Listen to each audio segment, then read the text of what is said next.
نبی پاک صلی اللہ علیہ وسلم کے مدینے آنے سے پہلے ایک شخص تھا، عبداللہ بن ابی سلول اس کا نام تھا۔ تو مدینے والے لوگ اس کو اپنا پیشوا مانتے تھے، اوس بھی خزرج بھی، اس کی تاج پوشی بھی کی، بڑی اس کی منتا تھی۔ جب حضور آ گئے تو اس کا کاروبار بند ہو گیا۔ اب لوگ یہ نہیں سمجھتے کہ میں غلط ہوں، لوگ کسی کے مفادات کو ٹھیس پہنچتی ہے تو مخالفت کرنے لگ جاتا ہے۔ اب اس کے حالات جب خراب ہوئے تو اس نے پتہ کیا کیا، جھوٹ موٹ کا کلمہ پڑھ لیا۔ سمجھ آ رہی ہے باتوں؟ جھوٹ موٹ کا، اور منافقوں کا ایک ٹولہ اس نے تیار کر لیا جس کا قرآن مجید نے سورہ منافقون میں ذکر کیا۔ ایک جنگ کا موقع تھا، نبی پاک صلی اللہ علیہ وسلم تشریف لے گئے تو عبداللہ بن ابی سلول بھی چلا گیا۔ حضرت عمر فاروق رضی اللہ تعالیٰ عنہ کے ایک غلام تھے، وہ پانی لینے کنویں پہ گئے۔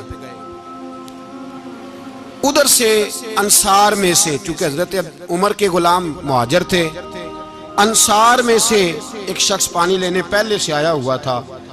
پانی بھرنے میں کوئی اختلاف ہو گیا، جھگڑا ہو گیا، مار کٹائی تک نوبت آ گئی۔ حضرت عمر کے غلام نے کچھ چیز مار دی، اس شخص کو زخمی ہو گیا۔ اس نے پکارا، عبداللہ بن ابی سلول نے سمجھا کہ موقع اچھا ہے، دوڑا ہوا آیا اور آ کر اس نے کہا، انصار مدینہ بھاگ کے آؤ، جلدی آؤ، اور بڑے غلط جملے استعمال کیے۔ کہنے لگا، اگر ان لوگوں کو تم اپنا بچہ کچا کھانے کو نہ دیتے مہاجروں کو تو آج یہ تمہارے سر پہ نہ بیٹھتے۔ معاذ اللہ، ایسی باتوں پہ کہا کریں، بولے یہ روزمرہ کی گفتگو میں عادت بنائیں، کوئی ایسی بات کرنی ہو تو معاذ اللہ استغفر اللہ کہہ کے کرنی چاہیے۔ اس نے کہا کہ معاذ اللہ، اب ان کو بچہ کچا نہ دیں تو یہ ہمارے سر پہ نہ بیٹھتے۔ شور کیا اس نے۔ ہمارے ہاں بھی سیانے بندے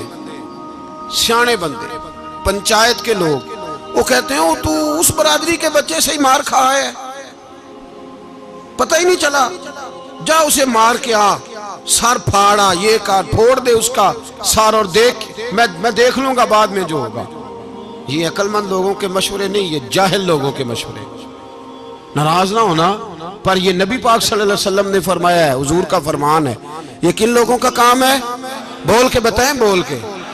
پڑھے لکھے سیانے بندے اس طرح کے مشورے یہ بالکل نہیں دیتے، جاہلوں کا کام۔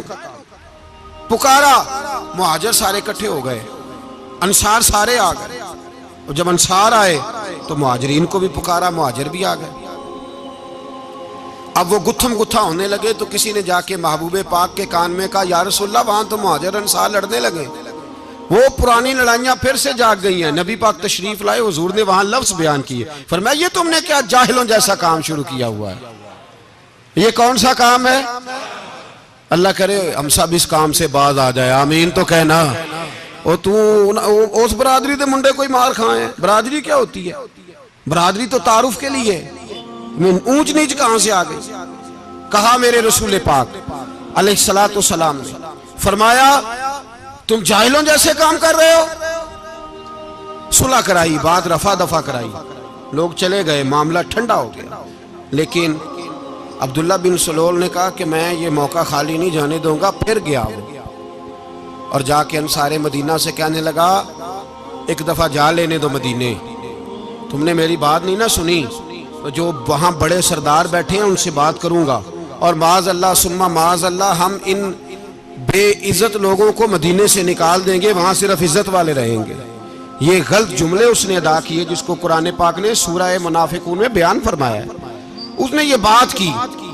ایک صحابی تھے حضرت زید رضی اللہ تعالیٰ عنہ، وہ سن رہے تھے، آ کے عرض کی، یا رسول اللہ صلی اللہ علیہ وسلم، عبداللہ بن ابی سلول تو اس طرح کہہ رہا ہے کہ مدینے جا کے عزت والے دوسروں کو نکال دیں گے، اور تم اگر اپنا بچہ انہیں نہ دیتے تو معاذ اللہ آج یہ ایسا نہ کرتے۔ حضرت عمر نے بھی سن لیا، حضرت عمر نے بات سن لی، تلوار نکالی اور دوڑے۔ حضور نے بازو پکڑا، فرمایا کدھر جا رہے ہو؟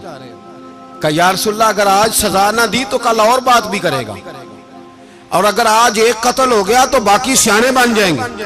یا رسول اللہ مجھے چھوڑے، میں ماروں گا۔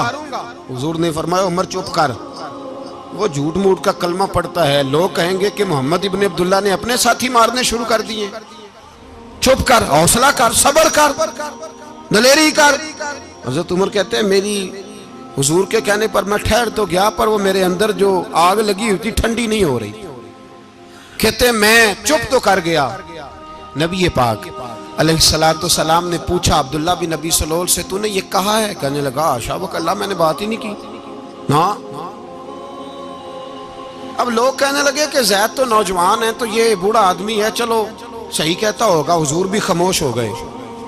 اللہ پاک نے قرآن مجید نازل فرما دیا، فرمایا اللہ نے سن لی ان کی بات جنہوں نے یہ کہا ہے، اور پھر لفظ بڑے حسین ہے، فرمایا یہ کہتے ہم عزت والے ہیں؟ نہیں، وَلِلَّهِ الْعِزَّةُ وَلِرَسُولِهِ وَلِلْمُؤْمِنِينَ، فرمایا عزت تو اللہ کے پاس ہے، اللہ کے رسول کے پاس ہے، اور عزت تو مومنوں کے پاس ہے، مومنین کے پاس عزت ہے۔ یہ قرآن پاک نے سارا مضمون بیان کر دیا کہ عبداللہ بن نبی سلول غلط کہتا ہے اور حضرت زید صحیح کہتے ہیں۔ حضور نے کچھ نہیں فرمایا، جا رہا ہے قافلہ۔ جب مدینے کی سرحد آ گئی نا، حدود مدینہ منورہ کی شروع ہوئی، تو عبداللہ کا اپنا بیٹا، اس کا نام بھی عبداللہ بن عبداللہ تھا، اپنا بیٹا اس کا بڑا مخلص جانثار غلام تھا میرے رسول پاک صلی اللہ علیہ وسلم کا، وہ تلوار لے کے مدینے کی حد پہ کھڑا ہو گیا اور کہنے لگا میرے باپ تو نے اتنی بے ایمانی کے لفظ کہے کہ میں ان کو نکال دوں گا؟ کہے اپنی زبان سے کہ میں ذلت والا ہوں، رسول پاک کو اللہ نے بڑی عزت عطا فرمائی، کہے ورنہ میں تیری گردن کاٹ دوں گا۔ بول، کہے حضور بھی عزت والے اور نبی پاک کے غلام بھی عزت، کہے اپنی زبان سے، کہے میرے رب کا یہ فرمان ہے وَرَفَعْنَا لَكَ ذِكْرَكَ، حبیب میں خود تیرے لیے تیری شانوں کو بلند فرما دوں گا۔ تو کہا تو دشمن ہو کے کہنے لگا میرے بیٹے مجھے معاف کر دے، مصطفیٰ تو بڑی عزتوں والے ہیں، ان کے غلام شانوں والے۔ جب بیٹا تلوار لے کے سامنے کھڑا ہوا، شہرت ہوئی، اب نبی پاک نے حضرت عمر کی طرف دیکھا، کہا عمر تیری بات صحیح تھی، اب جو ہوا یہ زیادہ صحیح تھا، وہ میں نے تجھے کہا حوصلہ کر، تدبر کر، وقت کا انتظار کر، یہ صحیح ہوا کہ وہ صحیح تھا۔ تو حضرت عمر فاروق کہنے لگے یا رسول اللہ میں گواہی دیتا ہوں آپ واقعی اللہ کے سچے رسول ہیں صلی اللہ اتنی اچھی رائے، وقت فیصلہ کرتا ہے، تدبر سے چلے، دانائی سے چلے، علم پیدا کریں، بردباری۔ ہمیں کئی دفعہ سجدہ صاف کرنا پڑتا ہے، ہم جو کہتے ہیں بات اس کے الٹ نکل آتی ہے۔ ہم کسی شخص کے بارے میں کچھ تبصرہ کر بیٹھتے ہیں، کچھ عرصے کے بعد ہمیں پتہ چلتا ہے کہ وہ تو ایسا تھا ہی نہیں، ہم نے غلط بات کر۔ ہم بغیر تحقیق کے، بغیر تفتیش کے، حوصلہ نہ ہونے کی وجہ سے، صبر نہ ہونے کی وجہ سے ہم بہت سارے کام کر گزرتے ہیں، پھر ہمیں نقصان ہوتا ہے۔ اپنی زندگی میں حلم نہ چھوڑیں، حوصلہ نہ، لڑائیاں ہوتی ہیں نا گھروں میں، اس کی وجہ خامد ہوتا ہے، بیوی نہیں ہوتی۔ یہ بات گھر جا کے بتانا کہ آج انہوں نے کہا ہے۔ لڑائی کی وجہ کون ہوتا ہے؟ نہ بولو تسی، پر میں تے آنکھ ہی چھڑیا ہے، وہ تو ریکارڈ ہو گیا ہے۔ لڑائی کی وجہ کون ہے؟ جڑے باتیں لڑتے ہیں وہ کوندے ہی نہیں پے۔ وجہ کون بنتا ہے جی؟ کیوں بلا؟ اس لیے کہ نبی پاک صلی اللہ علیہ وسلم نے فرمایا عورت کی اگل آدھی ہے تو تیری تو پوری ہے نا، تو اس کا مطلب ہے لڑائی اگر بچ سکتی تھی تو مرد کی وجہ سے بچ سکتی تھی، گھر میں امن ہو سکتا تھا۔ کہتے ہیں جی یہ بڑی بیوقوف ہے، میری سنتی نہیں۔ تو میں نے کہا جو اس سے بحث کر رہا ہے وہ سیانا ہے؟ بولیں، جو بحث کر رہا ہے وہ عقل مند ہے؟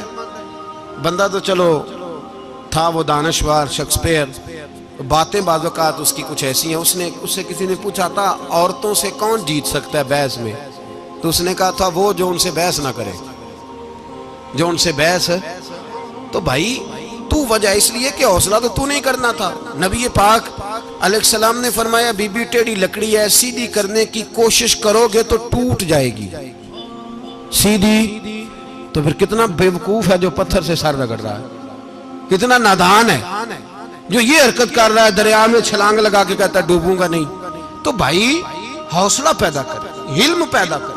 بہت ساری ایسی باتیں کرے کہ جس میں اشتعال آئے گا، فٹافٹ 3 لفظ طلاق کے دے دیے، اب بھاگا گیا مفتی صاحب کے پاس، اوہو 4 بچوں کا کیا بنے گا؟ اور یہ بات پکی ہے کہ بچوں کو صرف ان کی ماں ہی پال سکتی ہے، ان کی ماں۔ اور بات مجھے نہیں بھولتی، ایک شخص نے بیوی کو طلاق دے کے دوسری شادی کی. اس کا بیٹا تھا 10 سال کا. تو اس نے اپنے بیٹے سے کہا کہ بیٹے بتا پرانی اماں صحیح تھی یا یہ صحیح ہے؟ اس نے کہا نہیں ابا وہ تو جھوٹ بڑے بولتی تھی، یہ صحیح ہے. وہ جھوٹی تھی، وہ جھوٹ بڑے بولتی تھی میری سگی اماں، یہ سچ بولتی ہے. اس نے کہا وہ کیسے؟ کہنے لگا اس لیے کہ میں کوئی شرارت کرتا تھا تو میری سگی اماں مجھے تھپڑ مارتی تھی اور کہتی تھی تجھے روٹی نہیں دے رہی، جا دوڑ جا گھر سے. تو میں دوڑ جاتا تھا تو جھوٹ بولتی تھی نہیں دینی، پھر آدھے گھنٹے کے بعد مجھے ڈھونڈنے لگ جاتی تھی، ڈھونڈ کے لاتی تھی، پھر میری منت کرتی تھی، پھر مجھے کہتی تھی نہ مجھے ستایا کر، پھر میرا ماتھا چومتی تھی، پھر میری مرضی کا کھانا بنا کے دیتی تھی، پھر میرے منہ میں لقمے ڈالتی تھی. جھوٹی تھی، پہلے کہتی ہے نہیں دینی پھر پیچھے بھاگتی ہے. یہ سچی ہے، میں شرارت کرتا ہوں تو تھپڑ مار کے نکالتی ہے، پھر میں منتیں کرتا ہوں پر روٹی نہیں دیتی، پیر پکڑتا ہوں نہیں دیتی. سچ بولتی ہے، اپنی بات پہ ڈٹ جاتی. او بھائی بچے اس کی ماں ہی پال سکتی ہے، تو نے 3 جملے کہتے سوچا ہی نہیں، تیرا کا گیا تو یہ تو نئی بیوی ملے گی، اور اس کا بھی کیا گیا، اس کو بھی شاید شوہر مل جائے. ان پھولوں کی پرورش صرف ان کا مالی کر سکتا ہے، دوسرا کر سکتا تو نے حوصلہ ہی نہیں کیا. ٹھیک ہے غلطی بیوی کی تھی پر تو مرد تھا نا، تیرے پاس تو دلیری تھی. فٹافٹی 3 طلاق کے جملے کہہ دیے. اور میرے رسول پاک علیہ السلام نے فرمایا جائز کام بڑے ہیں پر طلاق جائز تو ہے پر میرے رب کو پسند نہیں، اللہ کو پسند. تو نے مالی بگا دیا جس نے تیرے گھر کا باغ سینچنا تھا. تو بھائی یہ حوصلہ نہیں، درجنوں طلاقیں، 20 کیس، اور ابھی وہ شادی کے پورے کپڑے نہیں پہنے تو طلاق پہلے. اس کی وجہ یہ کہ حوصلہ نہیں، صبر نہیں، رضا نہیں، ہم احساس نہیں کرتے. اگر تو یہ سمجھ جائے کہ بس اللہ نے جو میرے لیے بہتر سمجھا مجھے دے دیا، صحیح ہے میری آزمائش ہے کیا ہے کچھ ہے، جو اس نے بہتر سمجھا مجھے اس نے، پھر تو سکھی ہو جائے، تیرے لیے جینا آسان ہو جائے، پھر تو بہت ساری پریشانیوں سے آزمائشوں سے دور ہو جائے. میرے نبی پاک علیہ السلام نے ہمیں حوصلہ کرنے کا حکم دیا، دلیری. 2-3 سال شاید پچھلے سال یا اس سے پچھلے سال حج کے موقع پہ نا ہمارے پاکستان میں تو بڑے بڑے انوکھے واقعات ہوتے ہیں. سننے سے کیا میں کہتا ہوں وہ عبرت کے لیے ہوتے ہیں. جعلی ویزے لگوا دیے حج کے کسی ایجنٹ نے، اللہ کے مہمانوں کو بھی لوگ لوٹ لیتے ہیں. معاذاللہ جعلی ویزے لگوا دیے. اور مزے کی بات یہ ہے کہ پاکستانی ایئرپورٹ سے گزر بھی گئے وہ ویزے والے، اور احرام باندھے لوگ جدے پہنچ گئے. 4 آدمی تھے، انہوں نے ویزا دیکھا تو کہا نقلی آپ کو واپس جانا پڑے گا. اگلی فلائٹ سے وہ لوگ واپس آئے. آپ مجھے بتائیے ان کی جب وہ چھوٹے چھوٹے کلپ آئے، میڈیا نے ان کی باتیں سنی تو ان کے آنسو نہیں تھمتے تھے. ایک آدمی احرام باندھ کے گیا ہے، معمولی سمجھتے ہیں آپ؟ میرے جیسا غریب آدمی کبھی اس نے ارادہ کیا اور مدینے جانے کا لیٹ ہو جائے تو کلیجہ پھٹنے کو آتا ہے. کچھ مجبوریاں پیروں میں آ جائے، نہ جا سکے تو پتہ نہیں کتنی توبہ کرنے کو دل کرتا ہے کہ کہیں غلطی تو نہیں ہو گئی، کوئی ایسی بات تو نہیں نکل گئی. یقین کریں طبیعت پریشان ہو جاتی، یار کوئی ایسا کام تو نہیں ہوگا جس کی وجہ سے یہ بات ہوئی. 4 آدمی لوٹ آئے، حالات خراب ہو گئے، لوگ رو رو کے قصے سناتے تھے. لیکن میرے رسول پاک علیہ السلام کا حوصلہ دیکھو. حضور کعبے کا بھی کعبہ، حضور مالک، حرم کے مالک مطلق، جن کے صدقے اللہ نے کعبہ کو بیت اللہ بنایا. حاجیو آؤ شہنشاہ کا روضہ دیکھو، کعبہ تو دیکھ چکے اب کعبے کا بھی کعبہ دیکھو. حضور 1400 صحابہ کو لے کے گئے عمرہ کرنے. مقام حدیبیہ پر پہنچے تو کافروں نے روک لیا، ہم عمرہ نہیں کرتے. تو اور میں خادم اور جو وارث و مالک ہیں 1400 صحابہ، ہم نہیں عمرہ کرنے دیتے، واپس جائیے. صلح لکھی جا رہی ہے. صلح کی شرطیں کیا ہیں؟ مکے سے کوئی آدمی غلطی سے بھی مدینے چلا گیا، مکے کا آدمی، تو مسلمان اگر ان کے ظلم سے تنگ آ کے، مکی مسلمان کافروں کے ظلم سے تنگ آ کے مدینے چلا گیا تو مدینے والے واپس کریں گے. اور اگر مدینے سے کوئی شخص غلطی سے بھی مکے چلا گیا تو مکے والے واپس نہیں کریں گے. اتنی سخت شرائط. حضرت عمر غصے سے کانپنے لگے, صحابہ پریشان ہیں, پر میرے رسول پاک نے صبر دکھایا, حوصلہ, تدبر. یہ تدبیر ہے, صبر ایک بہترین تدبیر ہے, اگر کوئی اپنائے تو بہترین طریقہ ہے. حضور نے فرمایا ہمیں منظور ہے, صلح کرو. اور اتنا سخت حکم ہے, کہنے لگے 1400 احرام والے واپس جائیں, بعد میں آنا, اس وقت نہیں عمرہ کرنے دیں گے. میرے نبی پاک علیہ السلام, مجھے بتاؤ, مجھے اور آپ کو دکھ ہوتا ہے تیاری ہو تو پروگرام رہ جائے, تو اگر احرام باندھا ہو اور اللہ کے رسول نے بندھوایا ہو تو حضور واپس لوٹنے لگے تو کتنی تکلیف کی بات ہے. حضور نے فرمایا چلو آئندہ آئیں گے. معاہدہ لکھا جا رہا ہے, حضرت علی معاہدہ لکھ رہے ہیں. لکھو محمد الرسول اللہ صلی اللہ علیہ محمد الرسول اللہ صلی اللہ علیہ وسلم اور قریش مکہ کے بیچ معاہدہ. یہ تحریر لکھی جا رہی تھی تو ابو سفیان بول پڑا, کہنے لگا جی ہم محمد الرسول اللہ نہیں نکلنے دیں گے معاذ اللہ, یہی تو ہمارا جھگڑا ہے. اگر آپ کو رسول اللہ مان لیا تو پیچھے رہ کیا گیا, محمد ابن عبداللہ لکھیں. حضور نے حضرت علی سے فرمایا رسول اللہ کاٹ کے محمد ابن عبداللہ لکھو. حضرت علی لکھ رہے تھے, محمد رسول اللہ لکھا تھا, فرمایا رسول اللہ کاٹ کے محمد ابن عبداللہ لکھو. تو حضرت علی کہنے لگے حضور مجھے یہ لفظ کاٹنا نہیں آتا, حضور مجھے یہ لفظ کاٹنا. کسی صحابی نے اعتراض نہیں کیا کہ لکھنا آتا تھا, کہا مجھے کاٹنا. حضور نے دوبارہ کہا علی کاٹ دو. کہا یا رسول اللہ مجھے یہ لفظ کاٹنا نہیں آتا. میرے حبیب نے تیسری دفعہ کہا علی کاٹو. تو شیر خدا نے قلم چھوڑا, ہاتھ باندھے اور کھڑے ہو کہنے لگے محبوبہ مجھے تیرے قصیدے لکھنے آتے ہیں, کاٹنے کوئی نہیں آتے, میں مجبور ہوں, مجھ سے نہیں ہوتا. کوشش کرتا ہوں, نہ قلم اٹھتا ہے نہ ہاتھ چلتا ہے. میرے حبیب پاک نے قلم پکڑا اور لفظ رسول اللہ خود کاٹ کے محمد ابن عبداللہ کرایا. بھائی وقت گزر گیا, صلح ہو گئی. یہ تدبر, یہ حوصلہ, یہ تدبیر میرے نبی نے فرمائی. اب تو 1400 کو مکے نے نہ داخل ہونے دیا, لیکن ایک سال ہی گزرا, تھوڑا ہی وقت گزرا, میرے رسول پاک 10,000 کو لے کے مکے میں داخل ہو گئے. 10,000. اس نے فائدہ دیا. حکمت کیا تھی, تدبر کیا تھا. قریش روز لڑائی کرنے آ جاتے تھے, تبلیغ ہی نہیں کرنے دیتے تھے. ان سے صلح ہو گئی تو نبی پاک نے کیسر کو خط لکھا, کیسر روم کو, ہرکل کو. دور دراز تبلیغ پھیل گئی, مسلمان 100,000 سے زیادہ ہو گئے. ان کی طرف سے اب وہ لڑائی بند ہو گئی. میرے حبیب پاک علیہ السلام کے حوصلے نے کمال دکھایا, اس تدبیر نے فائدہ دیا امت مسلمہ کو. 10,000 کا لشکر لے کے حضور کعبے میں داخل ہوئے. کل جو ابو سفیان کہتے تھے نا محمد رسول اللہ لکھنے نہیں دوں گا, آج وہ خود کہہ رہے تھے اشہدو ان لا الہ الا اللہ واشہدو ان محمد رسول اللہ صلی اللہ علیہ. کل جو کہہ رہے تھے کہ میں یہ لفظ نہیں لکھنے دوں گا, آج ابو سفیان کی حویلی میں لاکھوں لوگ, ہزاروں لوگ بیٹھے تھے اور سارے کہہ رہے تھے محمد الرسول اللہ محمد الرسول اللہ محمد الرسول اللہ صلی اللہ علیہ وسلم. میرے محبوب کی تدبر نے, فقاہت نے, اور پھر کمال ہوا. 1400 کہاں اور 1,44,000 کہاں. 1400 کہاں اور 1,44,000. 1400 کو نہیں جانے دیا عمرہ کرنے.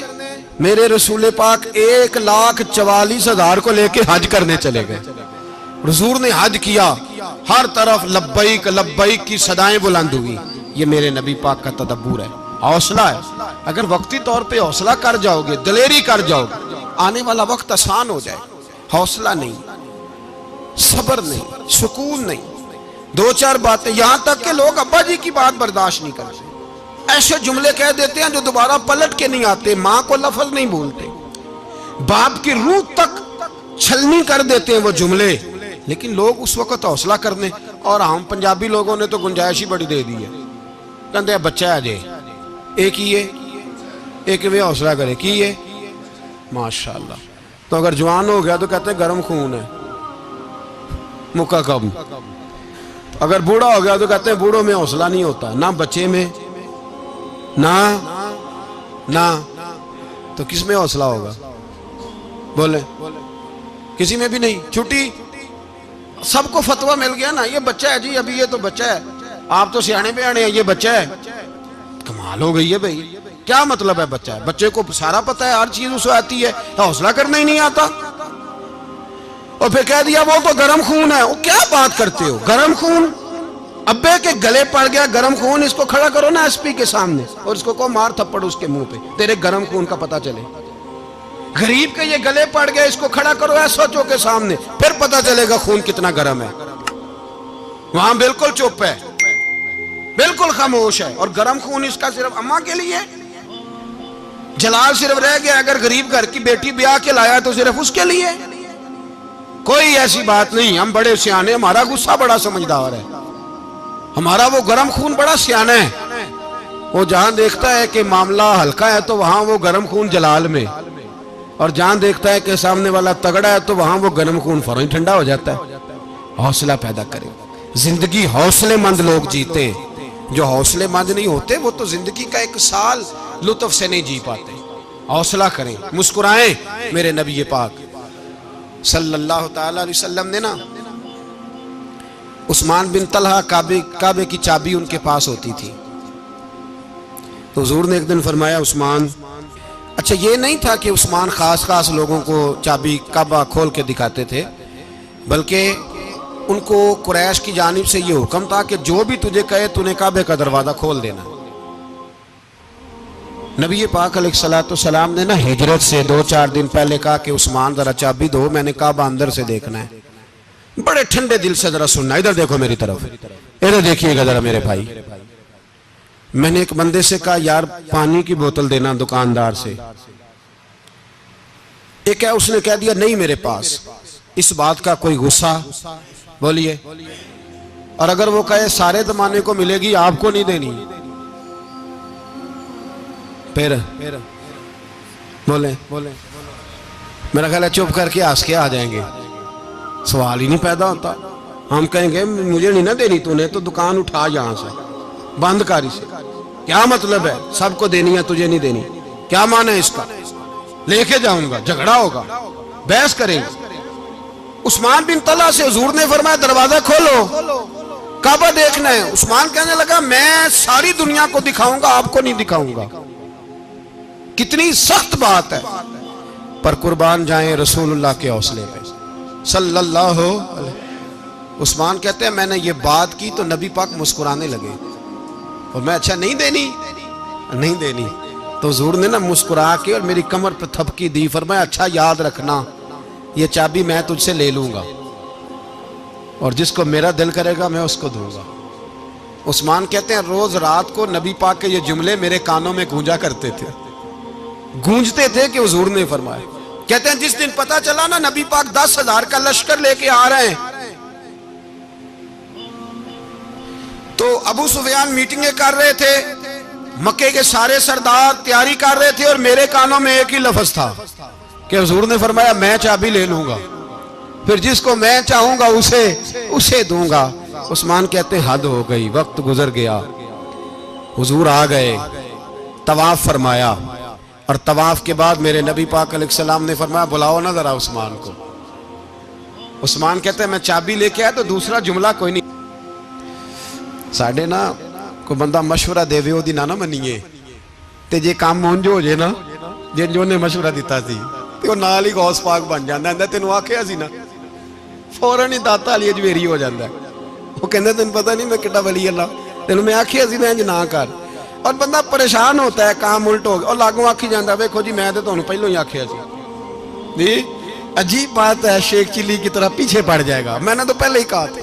او بس کر یار, اب تو خواجہ معین الدین اجمیری ہو گیا, بس کر. مشورہ ہی ہوتا ہے, کسی کا مل جاتا ہے اور کسی کا نہیں لیا جاتا. فوری طور پہ بندہ اٹھ کے نا تو ولایت کی 4تھی سیڑھی پہ چڑھ جائے گا, کہے گا میں تو اب دالے وقت ہوں, میں کتب دورہ ہوں, میں نے تجھے کہا نہیں تھا. اب بس کر یار, کئی دفعہ مشورے صحیح ہوتے ہیں, کئی دفعہ صحیح. بولیے نبی پاک صلی اللہ علیہ وسلم کی احد کے دن خواہش یہ تھی کہ اندر رہ کے لڑنا ہے. جوان صحابہ نے کہا باہر جا کے لڑائی کرنی ہے, حضور نے باہر جا کے جنگ کی. بظاہر مسلمانوں کو شکست ہوئی, حضور نے ایک دفعہ نہیں کہا کہ میں نے تمہیں کہا نہیں تھا اندر رہنا ہے, بس ہو گیا جو ہو گیا. اب اس میں فٹافٹ اگلے کو حوصلہ دو، کوئی عرض نہیں یار. نبی پاک سب بولیے صلی اللہ علیہ وسلم، میرے حبیب پاک علیہ السلام نے نا کہا عثمان کو بلاؤ. عثمان آئے تو عثمان کہتے میں نے چابی دی تو میں تیار تھا، میں تیار تھا کہ اب میری بات ہوگی اور رسوائی ہوگی. لیکن کہتے ہیں قربان جائیں مصطفیٰ نے تو یہ جملہ بھی نہیں کہا کہ میں نے تجھے کہا نہیں تھا، یہ بھی نہیں کہا. حضور نے چابی لی، کعبے کے بت صاف کیے، نماز پڑھی، واپس آئے. فرمایا عثمان میرا وعدہ تھا تیرے ساتھ کہ جس کو میں چاہوں گا چابی دوں گا، یہ لو چابی میں تجھے ہی دینا چاہتا ہوں، لے لو رکھ لو. عثمان کہتے ہیں وہ چابی نہیں میرے طرف آ رہی تھی، میری طرف ایمان آ رہا تھا. وہ چابی نہیں آ رہی، ایمان آ رہا تھا میری جانب.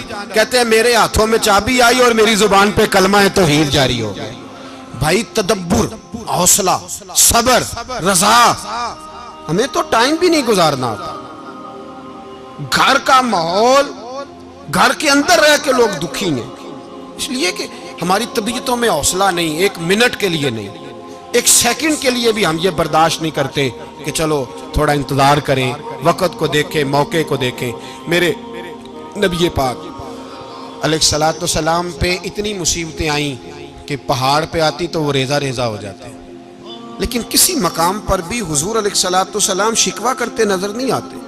ہم غریبی کا رونا روتے ہیں، ہر چوتھا آدمی کہتا ہے بڑا غریب ہوں، لیکن میرے نبی پاک علیہ السلام نے چوتھے دن کھجور کھائی، سرکہ کھایا ہے اور موٹے بان کی چارپائی پہ آرام کیا. حضرت عمر نے کہا حضور کتنی تکلیف ہے؟ فرمایا عمر کوئی تکلیف نہیں، تھوڑا سا تو وقت ہے، جنت میں جائیں گے، ساری نعمتیں اللہ نے ہمارے لیے تیار کی ہوئی ہے. راضی بالرضا، راضی بالرضا، کوئی کسی قسم کا مسئلہ نہیں. ہمیں آزمائشیں آتی ہیں، تکلیفیں آتی ہیں، بیماریاں آتی ہیں، لوگ چھوٹی چھوٹی بات پر پریشان ہو جاتے ہیں، ذرا ذرا سی بات پر شکوہ کرتے ہیں.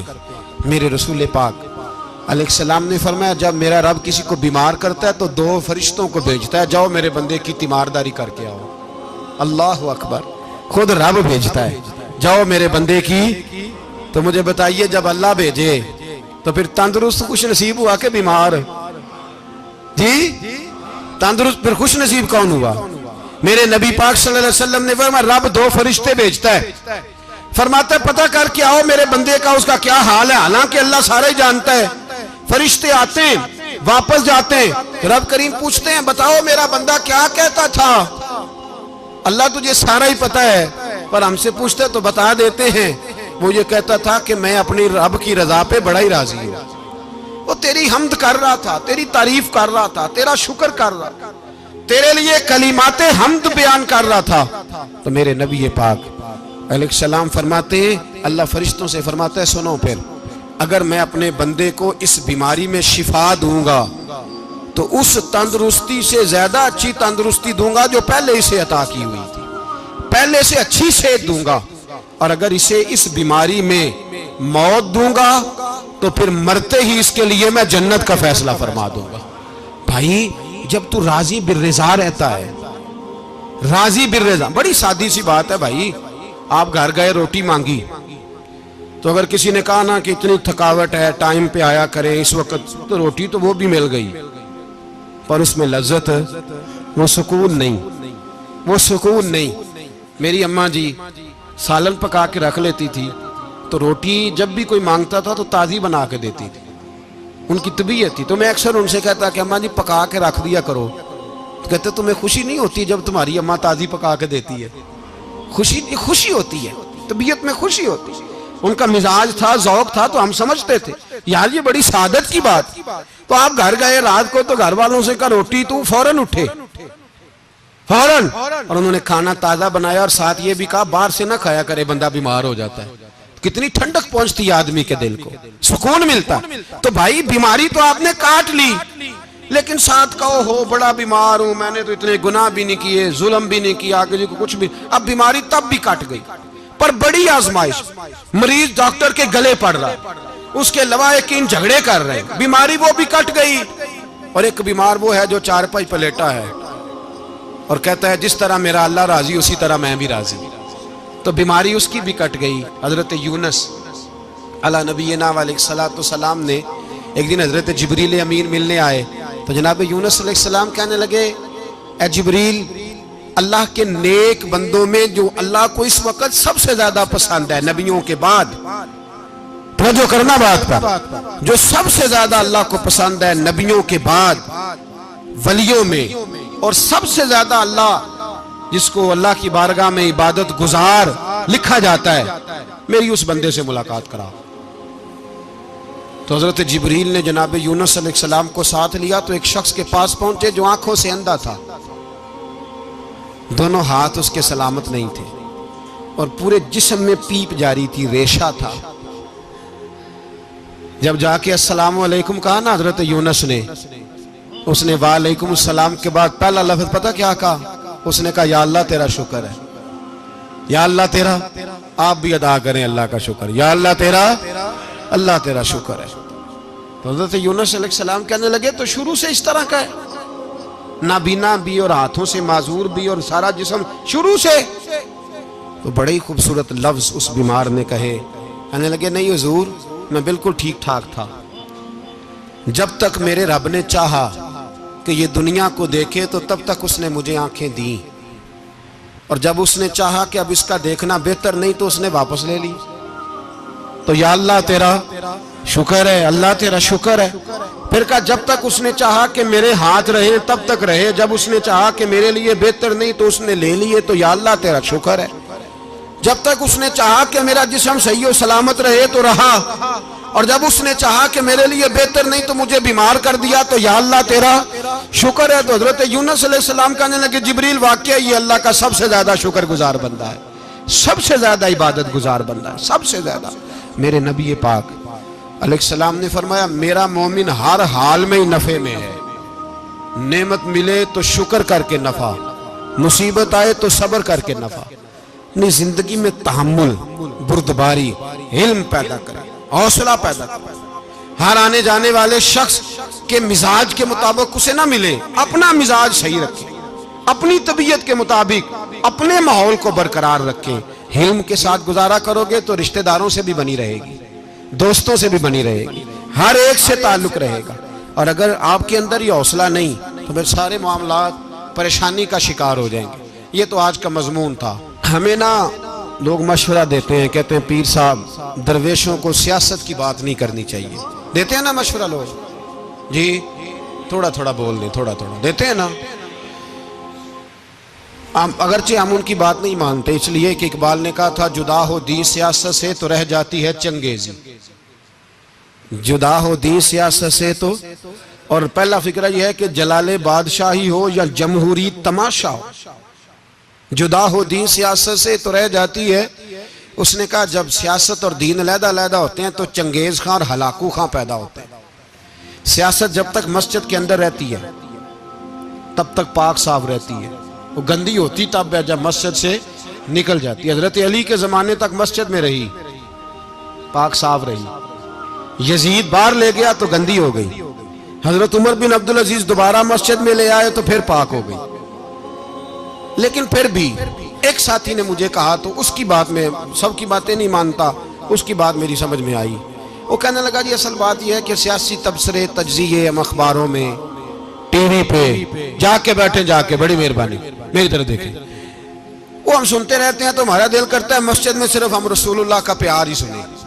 تو میں نے کہا یار تیری بات دل کو لگتی ہے، یہ بات صحیح ہے، چلو یہ نیت اچھی ہے، یہ تیرا نظریہ ٹھیک ہے، مان گئے ہم۔ میں چلا گیا دکاندار کے پاس اور میں نے اس کو جا کے کہا کہ گاڑی کا انجن کھولو، اس طرح کرو اس طرح۔ اس نے کہا مولانا آپ جا کے نا گھر تو فقہ کی کتاب کھولیں، اس لیے کہ گاڑی کے انجن کے بارے میں آپ کو معلومات، یہاں اگر آپ نے یہ کام کرنا ہے تو اس کو پڑھیں، کسی استاد کے پاس ورکشاپ پہ آئیں، آپ کے ہاتھوں کو، منہ کو، چہرے کو مٹی لگے، دھواں لگے، گریس لگے، پھر آپ کو پتہ چلے گا انجن کیسے کھلتا ہے۔ صحیح کہہ رہا ہوں؟ نہیں صحیح کہہ رہا؟ دعا گلہ تو یہاں کر چھڑی جائے، صحیح کہہ رہا ہوں جی؟ اگر مولوی کو اجازت نہیں سیاست کی بات کرنے کی، اور مولوی کو اجازت نہیں کہ انجن کی بات کرے، تو سیاستدان کو اجازت ہے دین کی بات کرنے کی؟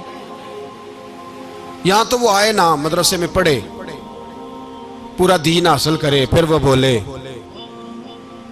تو پھر تو ٹھیک ہو گیا، لیکن جب اسے سورۃ اخلاص بھی سیدھی نہیں آتی تو فتوے دینے کی اس کو ضرورت ہے کوئی؟ بولے نا یار، کیوں چھیڑتے ہیں سیاست؟ ہم نہ پچھلے جمعے جلوس نکالنا چاہ رہے تھے ختم نبوت کی ترمیم کے حوالے سے، حکومت وقت نے کہا کہ ہم واپس لیتے ہیں، تو میرے بہت سارے دوستوں نے کہا جی نکالنا چاہیے، انہوں نے کیا کیوں؟ میں نے کہا یار لوگوں کو بھی پریشان نہیں کرنا چاہتے، ہماری اپنی سڑکیں ہیں، کسی کو بس ٹھیک ہے، انہوں نے واپس لے لی تو بات ختم ہو گئی، ہم مان گئے، تسلیم کر لیا۔ اتنا ہمارا مطالبہ ہے کہ اس آدمی کو ضرور سزا دو جس نے یہ ترمیم کی ہے، لیکن ہم نہیں کرتے، کوئی نہیں نکلے، نہیں نہ نکلے بولے ہیں۔ تو وزیر قانون صاحب کو کیا مصیبت بنی ہوئی ہے نیا فتویٰ دینے کی؟ کہ ہے کوئی شوق انہیں دینا چاہیے فتویٰ؟ کہتے نہیں مرضیوں میں ہمارے درمیان تھوڑا ہی فرق ہے۔ مجھے یوں لگتا ہے کہ یہ جان بوجھ کر کوئی نہ کوئی ایسی شرارت کرتے ہیں جس سے لوگ اشتعال میں رہیں، جان بوجھ۔ حلم، حوصلہ، صبر ذات کے بارے میں تو ہے، لیکن اگر کوئی رسول پاک کی بے ادبی کرے تو پھر حوصلے کی بات ہے ہی نہیں، پھر تو جہاد کی بات ہے۔ اور میں دیانتداری سے مسجد میں باوضو بیٹھ کر جمعے کے دن مشورہ دیتا ہوں حکومت کو اور وزیر قانون کو مشورہ دیتا ہوں کہ نہ فرعون کی حکومت ساری زندگی رہی، نہ نمرود رہا، نہ جاج بن یوسف رہا، نہ یزید رہا، اور یار درباری بن کے حکمرانوں کی چاپلوسی کرتے کرتے تم یہاں تک آ گئے ہو کہ اب نبی پاک کی عزت کو ہاتھ ڈالنا شروع کر دیا ہے۔ اور آپ یقین کریں سیاسی جماعتوں کا اتنا برا حال ہے کہ ان کے لیڈر کے بارے میں کوئی بات کرے تو پاگل ہو جاتے ہیں یہ احتجاج کر کر کے، اور اس نے ڈائریکٹ کہہ دیا کہ ختم نبوت کا مسئلہ ہی کوئی نہیں، جو دین کی بنیاد ہے، کسی کو پرواہ نہیں۔ مجھے تو ان لوگوں کی فکر ہو رہی ہے جن لوگوں نے انہیں ووٹ دیے ہیں، وہ اللہ کو کیا جواب دیں گے؟ اور یہ اللہ ماشاءاللہ ساری سیاسی جماعتیں اس طرح کی۔ اور میرا وزیر قانون صاحب کو بھی مشورہ ہے کہ زندگی بڑی تھوڑی ہے، بڑی تھوڑی، اللہ سب کو معاف کرتا ہے، اپنے رسول کے غداروں کو معاف نہیں کرتا۔ اور یہاں تمہاری گاڑیوں پہ جھنڈے لگے ہوئے ہیں، وہاں بھی تمہارے جھنڈے لگیں گے، پر اس لیے لگیں گے کہ یہ غدار ہیں ناموس رسالت کے، یہ جھنڈے لگیں گے۔ شرم کرو اور ڈر جاؤ، بس کر دو، تمہارے منہ میں اب دانت پورے نہیں رہے۔ کوئی شوگر کا مریض ہے تو کوئی بلڈ پریشر کا، تو کوئی ہارٹ کا، تو کوئی کینسر کا۔ شرم کرو اور اپنی قبر کی بھی تھوڑی سی فکر کرو۔ بتاؤ پاکستان کے کتنے صدر گزرے، وزیر اعظم گزرے، تو ان کی قبریں کہاں ہیں؟ کوئی جاتا ہے ان کی قبروں پہ؟ کسی کو خبر ہے؟ کیوں اپنے لیے جہنم کٹھی کرتے؟ سارا کچھ دنیا داری رہ گئی ہے، سارا کچھ صرف یہی رہ گیا۔ حضرت ابو بکر سردار تھے، حضرت عمر سردار تھے قبیلے، حضرت عثمان سردار تھے، انہوں نے سرداریوں کو ٹھوکر مار کے رسول اللہ کے قدموں میں بیٹھنا پسند کی، سرداریاں چھوڑ کے غلام بن گئے۔ تم سرداریاں بچانے کے لیے رسول اللہ کی غداری کرتے ہو، شرم نہیں آتی؟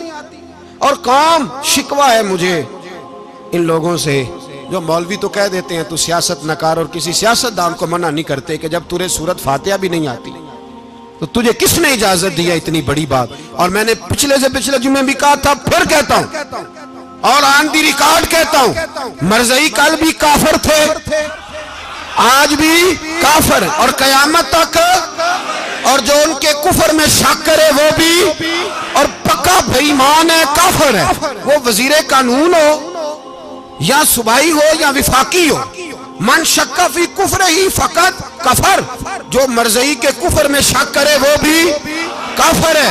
ہمارے رسول آخری رسول ہے، ہم کسی کو یہ اجازت نہیں دیں گے کہ وہ ختم نبوت میں رکھڑا ڈالنے کی کوشش کرے، ہم کسی کو یہ اجازت ہے۔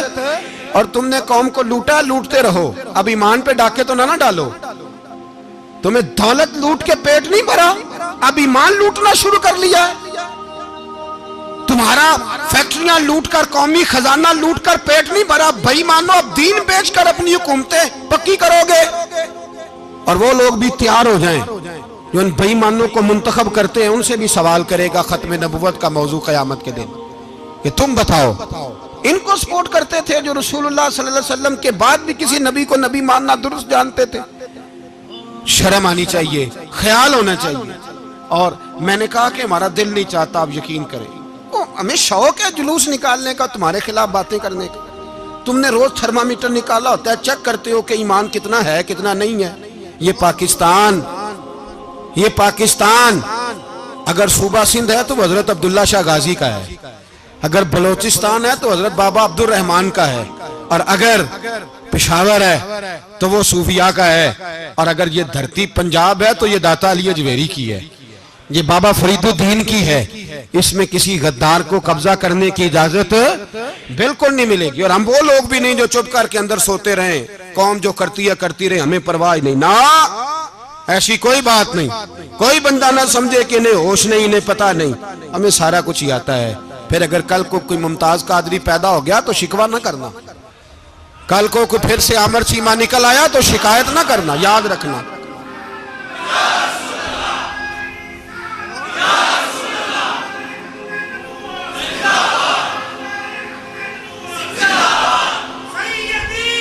تو میرے بھائی کھل کے بولے یا نبی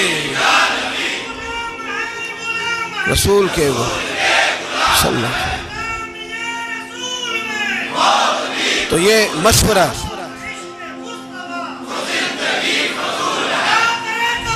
جزاک اللہ، تو یہ تمہیں مشورہ ہے۔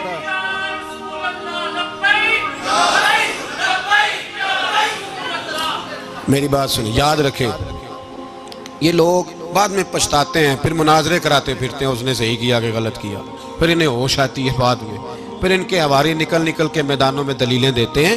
اس لیے ہمارا مشورہ ہے انہیں کہ یہ اپنی حد میں رہیں، اور جو کام تمہارے ذمہ، میں نے کہا نا تم نے بڑا لوٹا، یہ قوم روز تمہیں موقع دیتی ہے لوٹنے کا، یہ موقع دیتی ہے، تو تم نے دولت لوٹ کے پیٹ نہیں بھرے، اب ایمان لوٹنے کے چکر میں آ گئے ہو۔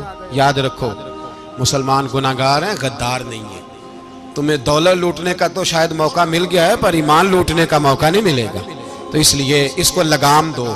اور ویسے بھی کتا جو پالتو ہوتا ہے نا، اس کو گھر کے اندر سنگلی سے باندھ کے رکھنا چاہیے۔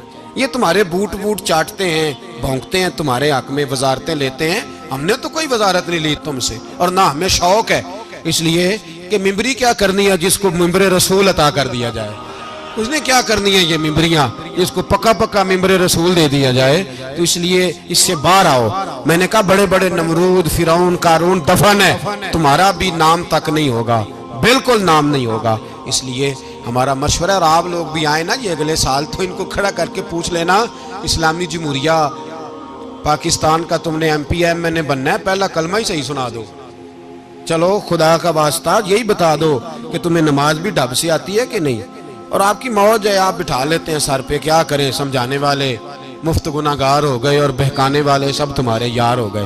اس لیے یہ چھیڑتے ہیں جان بوجھ کے، اور پھر جب کوئی ممتاز قادری علیہ رحمہ پیدا ہوتے ہیں پھر انہیں دشواری ہوتی ہے، پھر ان کا جینا مشکل ہو جاتا ہے، یہ موقع دیتے ہیں، پتہ نہیں کس کے ایجنڈے پہ عمل کر رہے ہیں۔ میرا سوال یہ ہے، میں نے پچھلے جمعے پھر میرا سوال ہے کہ میں پوچھتا ہوں اس آدمی کو ضرورت کیا ہے ختم نبوت پر بات کرنے، جب امت مسلمہ کے متفق کا فیصلہ ہے کہ مرزائی کافر، اسمبلی نے بل پاس کر دیا کہ مرزائی ان کو اقلیت قرار دے دیا، اور جب سے وہ اقلیت بنے نہ ہم نے ان کی عبادت گاہ جلائی، نہ ہم نے ان کو قبروں سے نکالا، نہ ہم نے، بس ٹھیک ہے جیسے عیسائی رہتے ہیں، یہودی سے کس ملک میں رہتے ہیں وہ بھی رہیں، اقلیت بن کے رہے، کوئی اعتراض، پر تم انہیں کھینچ کھونچ کے کیوں قریب کرتے ہو؟ تمہارا کیا جرانہ ہے ان کے ساتھ؟ بتاؤ تو صحیح۔